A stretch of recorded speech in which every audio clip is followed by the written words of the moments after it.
So, welcome to this third in the series of mindset tips about what to do pre-ride in terms of the days leading up to a ride, and then just before you get on. And then today's episode is all about what to do in those first few moments as you're riding. So, if you've been preparing those days ahead, and if you've not listened to that episode, it's not last week, it's the week before. And if you've been thinking about what your ritual will be and how you're going to ground yourself and how you're going to use breathing, which was in last week's, then you're all set for getting into the saddle and using a little bit of mindset in the saddle. Okay, so the key to this is presence, not perfection, presence. You've got to be present in the moment. And a lot of mindset is all about bringing us into that now moment. So I'm going to give you 3 ways to do this. And you can do all of them. You can do one of them, or you can do 2 of them, or you can swap it around depending on what you're doing when you're riding or what you feel like doing on the day. Here we go. So the first one is to use an anchor.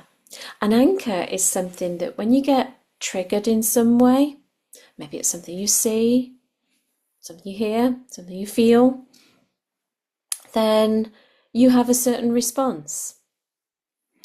And it's repeatable. Now, sometimes we have negative anchors and we don't respond well, but we're talking about positive anchors here. And we're going to anchor a word, so that when you hear the word, you feel the emotion of that word. So if you choose a simple word that represents for you something that you're working on or something about how you want to feel, it could be focus. I like focus, that's one of mine. Focus, because it brings my attention back to what's happening in the here and now, not what might be happening in 2 minutes' time. But other words are things like flow, calm, together, breathe. Breathe's another one that I quite like. Breathe. And each one of these words, as you say it, make sure that you bring out that emotion in yourself. So you don't have to necessarily be doing this only when you ride, of course. You can do it at work, you can do it at home, you can do it when you're driving. Just say the word. Flow, calm, breathe. But rather than, sometimes we say the word breathe a little bit sarcastically, don't we? When things are just getting so busy and manic, we say breathe, but we don't necessarily mean it. But these words we need to mean and feel it. So my focus, it's almost like it does something to my eyes even. Focus. I can feel, it sounds really silly, but I can feel it in my eyes when I say the word focus. It stops me imagining worst case scenarios. It's like, whoa, I'm here. I'm in this room. This is where I am. Look where you are. And all the other words as well, they need to evoke something in you. So choose a word that either you're working on or something that really brings you into that present moment. And as you practice it, then once you get on board and you need that word in the moment, you only have to say it in your head. You can say it out loud if you wish, but you only have to say it in your head and it brings you back. Just need to remember to use the word. The second thing is called the check-in. In the first moments when you're riding round, you've got your floor plan, you know what you're doing to warm up. You can start to check in. Now, people do this differently, and it's however it works for you. Some people will say, how's my breathing? Am I breathing into my pelvis, or is it really shallow and quick? How's my seat? How's my focus?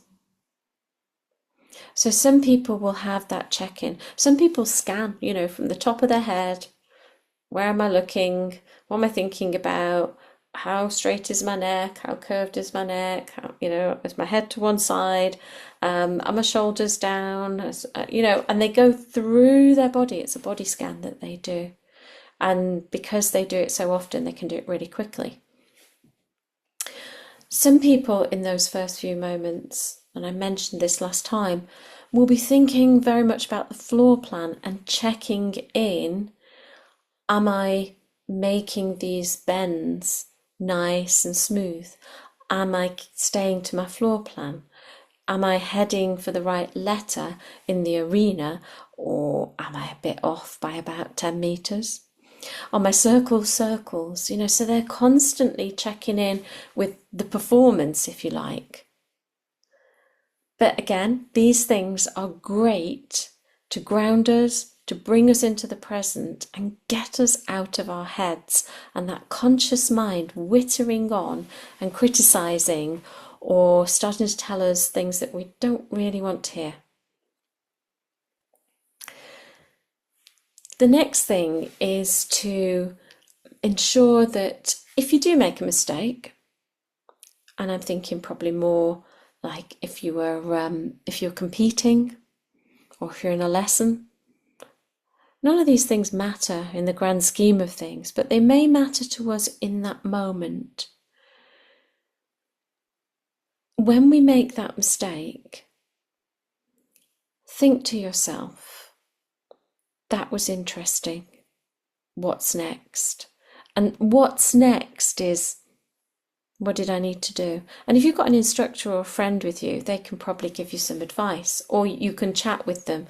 If I'd have turned in and got straighter for that jump, would we have cleared it? Whatever it might be. But your horse isn't judging that, that transition wasn't that clean, or that the centre line was a bit wibbly wobbly. They just respond to your state. So if you get into that negative state, then they think, oh, what's happening here? So the aim is to keep your curiosity going. So if you can keep curiosity going, oh, that was interesting. I missed that jump completely. I didn't realise there was a number 4 between 3 and 5.